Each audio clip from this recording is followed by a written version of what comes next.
மொட்டை மாடியில் இறங்க முடியாத நிலையில் மாட்டிக்கொண்ட லாரி. உற்று பார்த்த மக்களுக்கு கன்ஃபியூஷன். கிட்ட போய் பார்த்தபோது அத்தனை ஆச்சரியங்கள். ஒரு சாமானியனின் வேதனையை வென்ற லட்சிய கனவு. தொழிலுக்கு உதவியாக இருந்த லாரியை தனது இல்லத்தின் தலையில் நிறுத்தி வைத்த ட்விஸ்ட். Driver rest room. அதாவது நான் வந்து சென்னையில் வேலை பார்க்கும்போது தங்க இடம் கிடையாது, லாரியில தான் அந்த உள்ளதான் படுத்துக்கணும், அங்கேயே தான் இருந்துக்கணும். ஏன் டிரைவர்ஸ் அந்த மாதிரி இருக்கக்கூடாது, அவங்களுக்கு உள்ள ஒரு ரூம் போட்டிருக்கேன். இப்போ டிரைவர் வந்து வெளியே நிக்கல, வண்டி நிக்குது இல்லையா, டிரைவர் வந்து வண்டிக்குள்ள தூங்காம கீழே பாத்ரூம் ரெஸ்ட் ரூம் முடிச்சு இங்க வந்து படுத்து தூங்கிக்கலாம். அவர் தூங்குறதுக்காக மட்டுமே இந்த ரூம், தூங்குறதுக்கும் டிவி பாக்குறதுக்கு என்டர்டைன். ஆக்சுவலா ரூம் சும்மா டம்மியா போறதான் பிளான் இருந்துச்சு. இன்ஜினியருடைய பிளான்ல என்னோட சிஸ்டர் தான் அவங்களுடைய பிளான் தான் உள்ள ரூமா போட்டுடலாம், ஏன் ஒரு ரூம் போட்டு வேஸ்ட் பண்ணணும். உங்களுக்கு கிடைக்காத சில விஷயங்கள்லாம் இருக்குல்ல, அடிப்படையில ஒரு ஒர்க்கருக்கு கிடைக்க வேண்டிய அந்த நீட்ஸ் இருக்குல்ல, அதெல்லாம் உங்களுக்கு கிடைக்காம இருந்திருக்கும், சரியான முறையில் நடத்தாம இருந்திருப்பாங்க ஓனரு.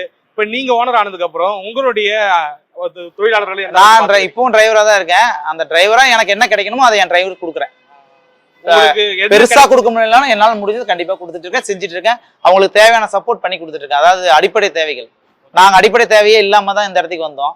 அவங்களுக்கு அந்த அடிப்படை தேவை சாதாரணமா காலையில கடை முடிக்கிறதுக்கு நம்மளுக்கு இடம் கிடைக்காது அங்க சென்னையில. இப்ப அதுக்கு அவங்களுக்காக பண்ணி கொடுத்துருக்கோம், தங்க ரூம் பண்ணி கொடுத்துருக்கோம். இல்ல இது எனக்கு ரொம்ப ஆச்சரியமா இருக்கு இது பாக்கும்போது, அதனால தான் கேட்டேன் நானு. ஓரளவுக்கு நல்லா கவனிச்சுக்கிறீங்க. எனக்கு என்னன்னாக்கா உள்ள போய் பார்க்கலாம்னு ஒரு ஆசையா இருக்கு. உள்ள போய் பார்க்கலாமா? பார்க்கலாம், முடிச்சிருவோம். ஆக்சுவலா நாங்க வரும்போது என்ன ஃபீல் பண்ணி வந்தோம்னா, முன்னாடி சொன்ன மாதிரிதான் சும்மா கிரியேச்சர் மாதிரி வச்சிருப்பாங்க, ஜஸ்ட் லைக் தென் சிம்பிளா இருக்குன்னு பார்த்தா ஒரு ரூமே பெர்ஃபெக்ட் ரூமா இருக்கு. நம்ம எல்லாமே டிரைவருக்கு தான், டிவி இருக்கு, டிவி அவங்க பாக்குறதுக்கு தான், அவங்களுக்கு மட்டும் தான், டிரைவர்ஸ் மட்டும் பார்ப்பாங்க. ஃபேன் அவங்களுக்கு இருக்கு, குடிக்க தண்ணி வச்சிருக்காங்க, படுக்க பெட் எல்லாமே பண்ணி எல்லா வசதியும் பண்ணி கொடுத்தாச்சு. இது உள்ள சும்மா அது சும்மா ஒரு ரூம் காட்டி அதுக்குள்ள ஒரு வேஸ்ட் ஜாமா நம்ம வண்டி ஜாமா போடுறதுக்காக, ஆனா அதை யூஸ் பண்றது கிடையாது. ஆமா, யூஸ் பண்றதுல. Okay okay okay.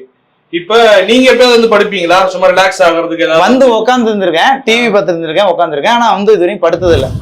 உங்க வண்டி எடுக்கிறதுக்கு யாரும் ஆள் வரல, டிரைவர்லாம் இல்லையா, என்ன பண்ணுவீங்க? நானே இப்படி இருப்பேன், காக்கி சட்டை எடுத்து போட்டு கிளம்பிடுவேன். அவ்வளவுதான். இப்போ லோடு வந்தாலும் காக்கி சட்டை எடுத்து கிளம்பி. என்ன இந்த சூழல் மாறினாலும் அந்த டிரைவர், நான் இதுவரையும் நான் எங்கேயும் போய் நான் தான் இந்த வண்டி ஓனன்னு சொன்னதில்ல. நான் என் வண்டியிலே போனாலும் நானா டிரைவர்னு சொல்லி தான் அங்க என்ட்ரி போடுறது எல்லாமே பண்ணுவேன்.